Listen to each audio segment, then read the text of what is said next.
성도님들 안녕하십니까? 목요일 새벽입니다. 자, 오늘 우리에게 주시는 하나님의 말씀 함께 봅시다.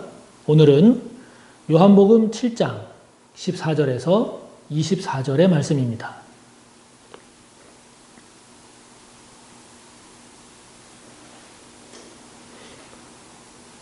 요한복음 7장 14절에서 24절까지의 말씀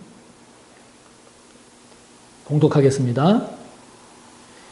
이미 명절의 중간이 되어 예수께서 성전에 올라가사 가르치시니 유대인들이 놀랍게 여겨 이르되 이 사람은 배우지 아니하였거늘 어떻게 그를 아느냐 하니 예수께서 대답하여 이르시되 내 교훈은 내 것이 아니요 나를 보내신 이의 것이니라. 사람이 하나님의 뜻을 행하려 하면 이 교훈이 하나님께로부터 왔는지 내가 스스로 말함인지 알리라. 스스로 말하는 자는 자기 영광만 구하되 보내신 이의 영광을 구하는 자는 참되니 그 속에 불의가 없느니라. 모세가 너희에게 율법을 주지 아니하였느냐? 너희 중에 율법을 지키는 자가 없도다. 너희가 어찌하여 나를 죽이려 하느냐? 무리가 대답하되 당신은 귀신이 들렸도다. 누가 당신을 죽이려 하나이까? 예수께서 대답하여 이르시되 내가 한 가지 일을 행하매 너희가 다 이로 말미암아 이상히 여기는도다. 모세가 너희에게 할례를 행했으니 그러나 할례는 모세에게서 난 것이 아니요 조상들에게서 난 것이라. 그러므로 너희가 안식일에도 사람에게 할례를 행하느니라. 모세의 율법을 범하지 아니하려고 사람이 안식일에도 할례를 받는 일이 있거든. 내가 안식일에 사람의 전신을 건전하게 한 것으로 너희가 내게 노여워하느냐? 외모로 판단하지 말고 공의롭게 판단하라 하시니라. 아멘. 자, 오늘 말씀을 통해서 우리가 묵상하고 또 기도할 그런 내용은 무엇일까? 우리가 오늘 말씀을 통해서 살펴볼 때 먼저 15절을 보면 유대인들이 예루살렘 성전에 올라가서 가르치시는 예수님의 가르치심을 들으면서 놀랍니다. 유대인들이 놀랍니다. 예수라는 저 사람은 배운 사람이 아닌데 어떻게 참 들어보니 대단하다. 놀랍니다. 예수님께서 그것에 대해서 16절에 보면 이렇게 대답하십니다. 내 교훈은 내 것이 아니요 나를 보내신 이의 것이니라. 사람들이 놀란 것은 유대인들이 놀란 것은 예수님의 언변이 화려해서가 아니라 예수님께서 전하시는 내용이 사람의 교훈이 아니라 하나님의 교훈이었기 때문입니다. 사람들의 머리에서, 사람들의 생각에서, 사람들 차원에서 이야기할 수 있는 그런 교훈이 아니라 하나님께서 주시는 하나님의 관점에서 나오는 하나님의 뜻을 설파하는 그러한 가르침이었기 때문에 놀란 거죠. 유대인들이 놀랬다라고 하는 것은 유대인들 입장에서 보면, 사람의 입장에서 보면 예상 밖의 내용이었던 거죠. 일반적인 사람의 생각, 세상적인 논리를 초월하는 것이기 때문에 놀란 겁니다. 그래서 교훈에는 사람의 교훈이 있고 하나님의 교훈이 있죠. 예수님 말씀하시는 대로 내 교훈은 내 것이 아니오. 그럴 때 여기에 내 것은 사람의 교훈이 아니오. 이 말이고 나를 보내신 이의 것이니라. 이 말은 하나님의 교훈이다 하는 것을 말씀하죠. 사람의 교훈이라는 게 어떤 겁니까? 사람의 생각에서 나오는, 사람들의 논리를 따르는, 세상의 이치를 반영하는 그러한 사람의 교훈이라고 한다면 특히 놀랄 것도 없죠. 그러나 하나님의 교훈은 무엇입니까? 하나님의 지혜를 말하는 거예요.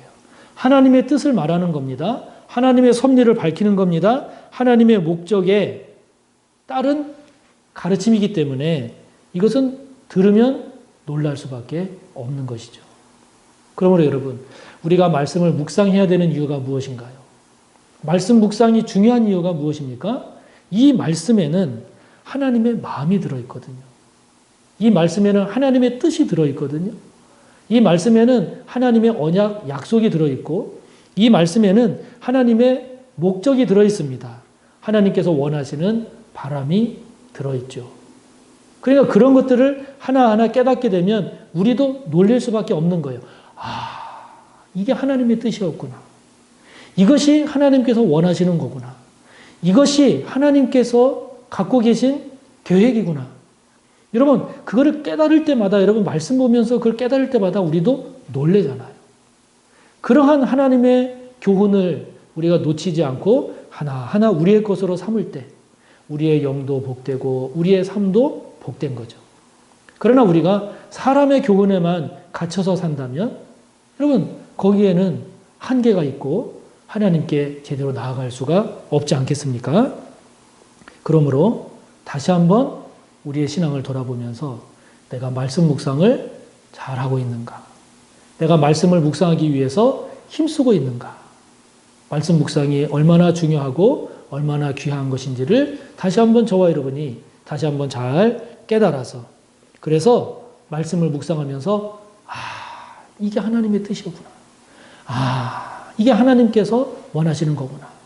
그러면서 진정 놀라는 복이 저와 여러분 가운데 늘 가득하기를 바랍니다. 자, 그러면서 이제 예수님께서 말씀을 하시는데 18절에 보면 스스로 말하는 자는 자기 영광만 구하되 보내신 이의 영광을 구하는 자는 참되니 그 속에 불의가 없느니라 라고 이렇게 주님 말씀하시면서 자기 영광을 구하는 자와 하나님의 영광을 구하는 자를 주님이 말씀하십니다. 즉 우리가 이 땅을 살아가면서 살아가는 우리들의 삶의 모습이 나의 영광을 구하는 삶의 모습이 있을 수 있고 하나님의 영광을 구하는 삶의 모습이 있을 수 있다 하는 것이죠. 지금 예수님은 하나님의 영광을 구하는 그런 삶을 살고 있음을 말씀하고 있는 거죠. 그 얘기는 우리들에게는 우리가 자기의 영광을 구하는 그런 삶의 모습이 되지 않기를 주님은 또 우리에게 말씀하시는 거죠. 자, 자기 영광을 구하는 삶은 어떤 삶입니까? 그것은 나만 만족하면 돼. 쉽게 말하면 이런 삶이죠. 나만 만족하면 돼. 그 얘기는 그 영광 가운데, 그 기쁨과 만족과 행복감 가운데 하나님이 없는 거예요. 하나님께 감사하고 기뻐하고 할 만한 게 없는 거예요. 그러면 하나님께 영광을 구하는 자의 삶은 어떤 삶인가? 쉽게 말하면 이런 거죠. 우리가 무슨 일을 했습니다? 하나님, 저 이거 잘했죠? 하나님께 그렇게 말할 수 있는 거예요. 무슨 일을 했습니다? 또 어떻게 살아가고 있습니다? 그럴 때 하나님께 하나님, 저 이렇게 살고 있는데 이렇게 하려고 하는데 기쁘세요? 기쁘시죠? 하나님의 영광을 구하는 자의 삶의 태도입니다. 자기의 영광을 구하는 자의 삶은 그냥 나만 기쁘면 되는 거예요. 나만 만족하면 되는 거예요. 나만 행복하면 되는 거예요. 내가 원하는 뜻만 성취하면 되는 겁니다. 그 이상 바라지 않아요. 그러나 하나님의 영광을 구하는 자는 말씀드린 대로 하나님 저 잘했죠. 하나님 저 이렇게 하려고 하는데 하나님 이거 기뻐하세요? 이러한 태도로 우리가 살아간다면 우리는 하나님의 영광을 구하는 자의 삶을 살고 있다고, 그런 삶이 되기 위해서 힘쓰고 있다고 말할 수 있을 겁니다. 그렇다면 여러분, 저와 여러분 나의 영광만 위하는 그런 모습에서 하나님의 영광을 구하는 자의 삶의 모습으로 변해야 할 것은 무엇일까? 그걸 한번 돌아보면 참 좋겠습니다. 저와 여러분이 기뻐하고 저와 여러분이 만족해하고 저와 여러분에게 유익이 되는 일을 위해서 우리가 힘쓰고 애쓰는데 그것이 나의 영광만, 나의 만족으로만 그치는 것이 아니라 그것이 하나님의 영광으로 나타날 수 있는 그런 모습이 되려면 어떻게 변해야 할 것인가? 이것이 결국 우리의 신앙적 과제이고 우리가 극복해야 할 우리의 모습입니다. 예수님 말씀하시는 것처럼 자기의 영광을 구하는 자로서의 삶으로 그치는 것이 아니라 하나님의 영광을 구하는 자의 삶의 모습으로 한 걸음 한 걸음 나아가는 저와 여러분이 되기를 바랍니다. 그러면서 예수님께서 24절에 이런 말씀을 하십니다. 외모로 판단하지 말고 공의롭게 판단하라. 이런 말씀을 하세요.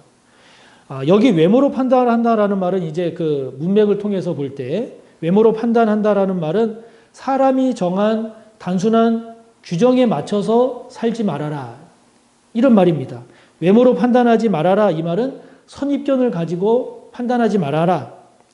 단정 짓지 말아라. 이기심을 가지고 판단하지 말아라. 이런 의미가 됩니다. 공의롭게 판단하라라고 하는 것은 하나님께서 행하시는 구원의 관점으로 보라. 하나님께서 행하시는 영생의 관점으로 봐라.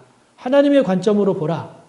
이렇게 표현할 수가 있을 것 같은데 좀 더 설명을 드리자면 이 말씀을 지금 예수님께서 하나의 예로 지금 말씀하세요. 그게 무엇인가 하니 안식일에 사람에게 할례를 행하는 것, 그리고 예수님께서 안식일에 사람들을 치유한 것, 이거를 지금 예수님께서 비교하면서 그런 말씀을 하시는 겁니다.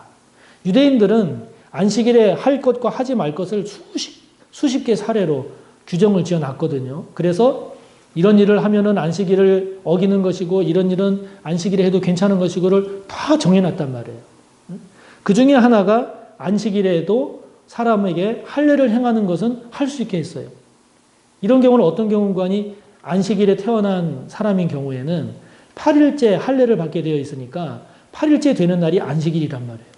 그러면 안식일에 할례를 행해서는 그런 일은 하면은 안 된다. 안식일에는 아무 일도 하면 안 되니까. 그런데 이 유대인들이 안식일에 할례하는 것은 또 해도 된다고 그랬단 말이에요.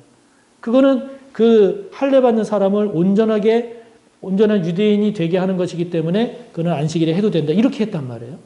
그런데 예수님께서 38년 된 병자를 치유한 거라든지 손 마른 자를 치유한 거라든지 이거는 안식일에 예수님께서 그런 일을 했다고 안식일을 범했다고 심지어 예수님을 죽이려고까지 했단 말이에요.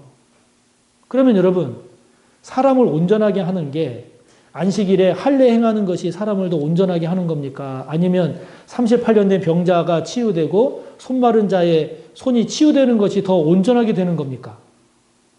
생각해보면 후자잖아요. 그런데 유대인들은 후자를 행하는 예수님을 죽이려고 했단 말이죠. 그러니까 그 얘기는 뭐예요? 앞서 말씀드린 대로 사람들이 정한, 유대인들 전통에서 정한 이것은 해도 되고 이것은 하면 안 된다라고 하는 그것 가지고 그것에 갇혀서 더 큰 것을 지금 못 보고 있는 거죠. 또 유대인들을 자기들이 예수님을 따르지 않으려고 딱 정하다 보니까 저 예수는 죽여야 돼 라고 이렇게 단정 짓고 보니까 그것에 따라서 예수님이 하는 것에 대해서는 무조건 옳지 않은 쪽으로 논리를 몰고 가는 거죠. 그러면 결국 이거는 더 중요한 본질, 더 중요한 목적, 하나님께서 진정 원하시는 뜻을 놓치고 결국 자기들의 이기심을 따라서 자기들이 정해놓은 규정에 맞춰서 살아가는 꼴밖에는 되지 않는 거죠. 그래서 주님 말씀하세요. 외모로 판단하지 말고 공의롭게 판단하라. 사람이 정한 규칙으로 이야기하지 말고 하나님께서 행하시는 구원의 관점에서 봐라. 예수 그리스도를 통해서 얻을 수 있는 영생의 관점에서 봐라. 라고 하는 것을 말씀하십니다. 이것을 우리에게 적용하면 뭐가 되겠어요? 저와 여러분은 외모로 판단하는 자인가? 아니면 공의롭게 판단하는 자인가? 다른 말로 말하면 저와 여러분은 어떤 선입견을 가지고 단정지어서 누군가의 삶을 구원의 관점, 영생의 관점으로 바라보지 못하고 있는 것은 아닌가? 저와 여러분이 하나님께서 행하시는 구원의 관점으로 바라봐야 할 사람, 예수 그리스도를 통해서 얻게 되는 그 영생의 관점으로 이해하고 접근해야 할 사람, 일, 그것은 무엇인가? 바라기는 저와 여러분이 주님 말씀하신 것처럼 외모로 판단하는 자가 아니라 공의롭게 판단할 줄 아는 저와 여러분의 모습이 될 수 있기를 간절히 바랍니다. 오늘도 주신 말씀 묵상하면서 꼭 말씀을 붙잡고 기도하시고 또 여러분의 기도의 제목을 오늘도 하나님께 아뢰읍시다. 감사합니다. 내일 뵙겠습니다.